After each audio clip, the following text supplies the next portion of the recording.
Hi, வணக்கம் and welcome. Regular egg masala தான் எப்பவும் பண்ணுறோம்ல. இந்த தடவை கொஞ்சம் டிஃப்ரெண்ட்டாக நெய் ஃப்ளேவர் ஃபுல்லாக இருக்கிற மாதிரி கீ எக் ரோஸ்ட்டு பண்ணலாம். சப்பாத்தி, தோசை, பரோட்டா, ஏன் சூடான ரைஸ்க்கு கூட செம்மையாக இருக்கும். வாங்க எப்படி செய்கிறதுன்னு பார்க்கலாம். ஃபஸ்ட்டு ஒரு பவுலில் 4 காஷ்மீர் மிளகாய் எடுத்துக்கிறேன். அதோட 6 இல்லை 7 முந்திரி சேர்த்துக்கிறேன். இப்போது இதில் கொஞ்சமாக தண்ணி ஊற்றி 10 நிமிஷம் ஊற வச்சுருங்க. அதுக்குள்ளே நம்ம மசாலா ரெடி பண்ணலாம். இப்போ ஒரு பேனில் 1 டீஸ்பூன் மல்லி எடுத்துக்கிறேன். அதோட 1/2 டீஸ்பூன் கடுகு, அடுத்து 1 டீஸ்பூன் ஜீரகம், அடுத்து 1/2 டீஸ்பூன் மிளகு, அடுத்து 1/4 டீஸ்பூன் வெந்தயம். இப்போ இது எல்லாத்தையும் மீடியம் ஃப்ளேமில் தான் ரோஸ்ட்டு பண்ணணும். நீங்கள் ஹை ஃப்ளேமில் ரோஸ்ட்டு பண்ணினீங்கன்னா அது கசப்பு தன்மை வந்துடும். இதை 2லேருந்து 3 நிமிஷம் ரோஸ்ட்டு பண்ணிங்கன்னா போதும். இப்போது ஃப்ளேம் ஆஃப் பண்ணிடலாம். இப்போ இது ஆறுனதும் மிக்ஸி ஜாரில் சேர்த்துக்கலாம். இந்த மாதிரி கரெக்டான ஸ்டேஜில் நம்ம எடுத்துடணும், இல்லைன்னா மசாலா கசப்பு தன்மை வந்துடும். இதோட நான் ஊற வச்சிருந்த காஷ்மீர் மிளகாவும் முந்திரியும் இதில் சேர்த்துக்கிறேன். அடுத்து 6 இல்லை 7 பல்லு பூண்டு இதில் சேர்த்துக்கிறேன். அதோட 1/2 டீஸ்பூன் கல்லுப்பு சேர்த்துக்கிறேன். இப்போது இதில் தண்ணி கொஞ்சம் ஊற்றி நல்லா ஸ்மூத் பேஸ்ட்டாக அரைச்சி எடுத்துக்கோங்க.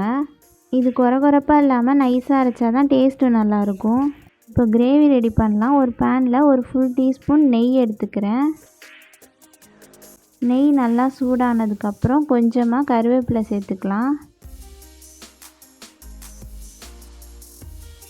அதோட ஒரு மீடியம் சைஸ் வெங்காயம் பொடியாக நறுக்கி சேர்த்துக்கிறேன். இப்போ இது எல்லாத்தையும் மீடியம் ஃப்ளேமில் வதக்கணும். வெங்காயம் ஆல்மோஸ்ட் கிளாஸ் மாதிரி டிரான்ஸ்பரண்ட் ஆகிற வரைக்கும் வதக்கணும். அப்போ தான் ஸ்வீட்னஸ் ரிலீஸ் ஆகும். அதுதான் கிரேவி டேஸ்ட்டை பேலன்ஸ் பண்ணும். இப்போ பார்த்திங்கன்னா வெங்காயம் நல்லா வதக்கியாச்சு. இப்போது இதில் அரைச்சி வச்சுருக்க மசாலா பேஸ்ட்டை இதில் சேர்த்துக்கலாம். இந்த மசாலா பேஸ்ட்டு சேர்த்ததுக்கப்புறம் 1/4 கப் தண்ணி சேர்த்துக்கோங்க. நான் மிக்ஸி ஜாரில் 1/4 கப் தண்ணி ஊற்றி இருந்த பேஸ்ட்டையும் வேஸ்ட் ஆகாமல் இதில் சேர்த்துக்கிறேன். இப்போ இது எல்லாத்தையும் நல்லா மிக்ஸ் பண்ணிக்கலாம்.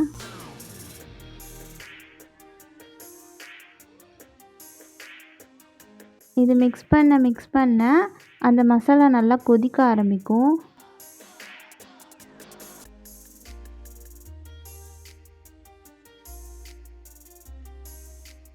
இப்போ பார்த்திங்கன்னா கொதிக்க ஆரம்பிச்சிருச்சு. இப்போ இதில் மூடி போட்டு லோ ஃப்ளேமில் 10 நிமிஷம் குக் பண்ணலாம்.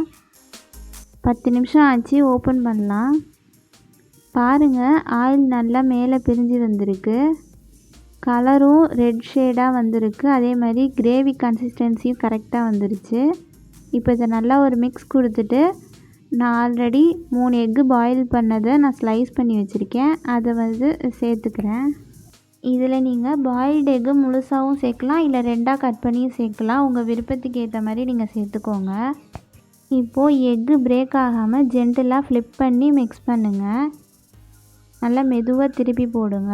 எக்கு மேலே இந்த மசாலா நல்லா கோட் ஆகணும். கொஞ்சம் பொறுமையாக திருப்பி மிக்ஸ் பண்ணுங்கள்.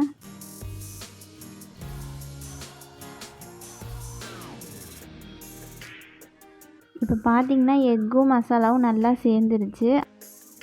அவ்வளோதான். இப்போ ஃப்ளேம் ஆஃப் பண்ணிவிட்டு சர்வ் பண்ண வேண்டியது தான்.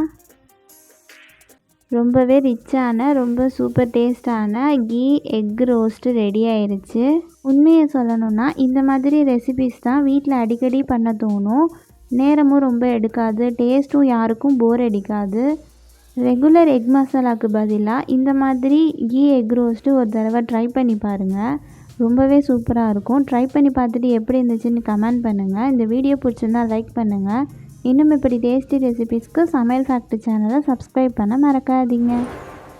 Thanks for watching. I'll see you next time.